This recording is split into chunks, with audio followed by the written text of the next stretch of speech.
नमस्ते मित्रों, नमः शिवाय, जय श्री राम मित्रों। आज मैं राम मंदिर के बारे में कुछ ऐसी चीज़ें बताऊंगी जो शायद आपको पता हो। तो राम मंदिर के बारे में हम लोगों ने बहुत कुछ सुना है। कितने लोगों ने अपने प्राण न्यौछावर किए हैं राम मंदिर के लिए। बहुत यातनाएं सही, बहुत कष्ट सहा, उसके बाद 500 साल बाद उन लोगों की मांग पूरी हुई।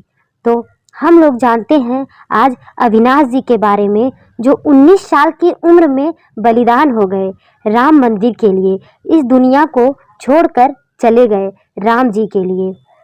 तो आइए जानते हैं उनके बारे में कुछ चीज़ें। भगवान श्री राम लला का मंदिर बन गया है, जिस काम के लिए लोगों ने बहुत बलिदान दिए, बहुत कष्ट सहे, बहुत कुछ सुना, बहुत कुछ सहा। यह कहानी है 72 साल की अक्षय महेश्वरी का। वे और उनके 76 वर्षीय पति मानक चंद महेश्वरी राजस्थान के अजमेर में रहते हैं। इन दिनों 22 जनवरी 2024 को अयोध्या में रामलीला की प्राण प्रतिष्ठा की साक्षी बनने की तैयारियां चल रही थी। यह बुजुर्ग दंपति राम मंदिर के लिए 19 साल की उम्र में बलिदान देने वाले अविनाश महेश्वरी के माता पिता हैं। जिस राम जन्मभूमि पर इस्लामी आक्रांता बाबर के नाम पर एक गुंबद चढ़ा दिया गया था, उस पवित्र जगह को वापस पाने के लिए हिंदुओं के संघर्ष की कहानी करीब 500 वर्ष की है। इस दौरान देश के अलग अलग हिस्सों के कारसेवकों को अयोध्या में बलिदान तक देना पड़ा।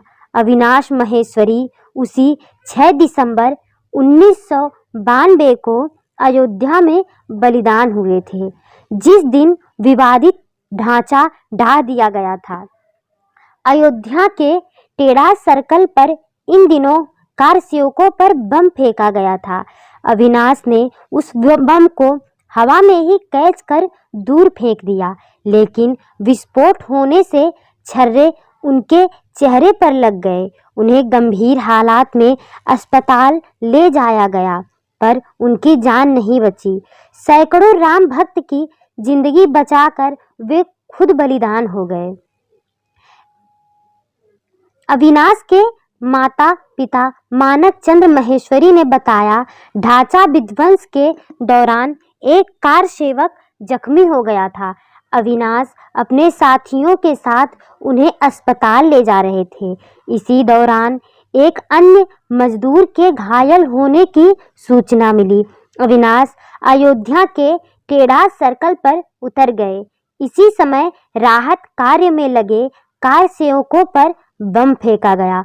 अविनाश ने इस बम को कैच कर दूर फेंक दिया, पर बम फटने से छर्रे उनके चेहरे पर आकर लग गए। मानक चंद्र महेश्वरी का राष्ट्रीय स्वयंसेवक संघ से जुड़ाव रहा है। इस कारण 12 साल की उम्र में ही अविनाश भी संघ से जुड़ गए। वह नियमित रूप से शाखा जाने लगे। अक्षय महेश्वरी बताती हैं कि 26 नवंबर 1992 को अविनाश उनसे अयोध्या जाने की जिद करने लगा। उन्होंने उसे मना किया तो वह रोते रोते सो गया। 28 नवंबर की सुबह वह अपने दोस्त के साथ अयोध्या के लिए निकल गए। मानक चंद महेश्वरी के अनुसार अयोध्या रवाना होने से पहले उनका बेटा उनकी डिस्पेंसरी पर मिलने आया था। उन्होंने अविनाश से कहा था, जो भी तुम्हें काम दे वह सब अच्छे से कर लेना। महेश्वरी के अनुसार उस समय अजमेर से अयोध्या के लिए 28 लोगों की एक टोली निकली थी। नारे लग रहे थे, अविनाश अमर रहे, और बरस रहे थे डंडे।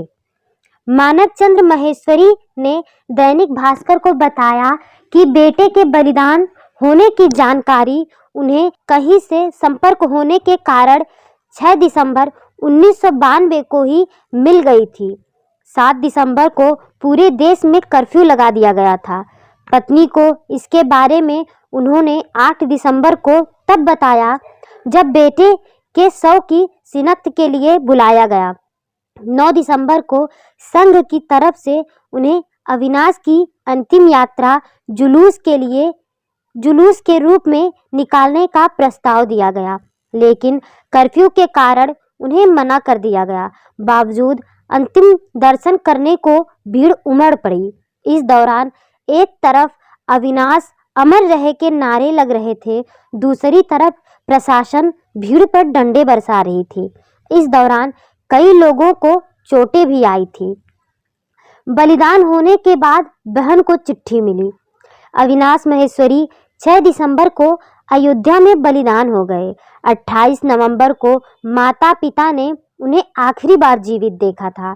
30 नवंबर को उनकी बड़ी बहन सुमन काबरा का जन्मदिन था। उन्होंने बहन को एक चिट्ठी लिखी थी जो उनके बलिदान के 3 दिन बाद यानी 9 दिसंबर को सुमन को मिली। इसमें लिखा था, मैं अयोध्या पहुंच गया हूँ, यहाँ सब अच्छा है, कोई टेंशन की बात नहीं है। जन्मदिन की शुभकामनाएं। जल्द अगला लेटर लिखूंगा। अजमेर में माँ पापा भी ठीक होंगे, उन्हें भी लेटर लिखूंगा। फूलों का तारों का सबका कहना है, 1000 में मेरी बहना है।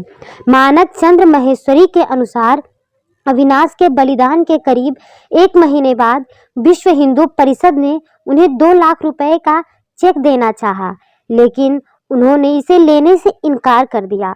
इसके बाद उनके बेटे की स्मृति में अजमेर के भजनगंज में एक स्कूल खोला गया। 28 बच्चों से शुरू हुए इस स्कूल में आज 650 बच्चे पढ़ते हैं। अपना दर्द छिपाते हुए अक्षय और मानक चंद महेश्वरी कहते हैं, जिस काम के लिए हमारा बेटा वहां गया और अपना बलिदान दिया, वह काम अब पूरा हो गया। हमारे बेटे का बलिदान सार्थक हुआ। उसके बलिदान को कभी भुलाया नहीं जा सकता है। तो आज की कहानी यहीं तक थी। आशा करती हूँ आप लोग भी सुन के बहुत दुखी हुए होंगे। बहुत ही मार्मिक कहानी है। ऐसे बहुत लोग हैं जिन्होंने राम मंदिर के लिए अपना सब कुछ न्यौछावर कर दिया। ऐसे बहुत लोग हैं जिनके बारे में हम लोग जानते भी नहीं हैं। बहुत लोगों की ऐसी कहानी है। ऐसे ही बहुत सारी जानकारी लेकर आपके सामने फिर आऊँगी। मेरे चैनल को लाइक करिए, सब्सक्राइब करिए और शेयर करिए और ऐसे ही अच्छी अच्छी कहानियों को सुनते रहिए। धन्यवाद दोस्तों।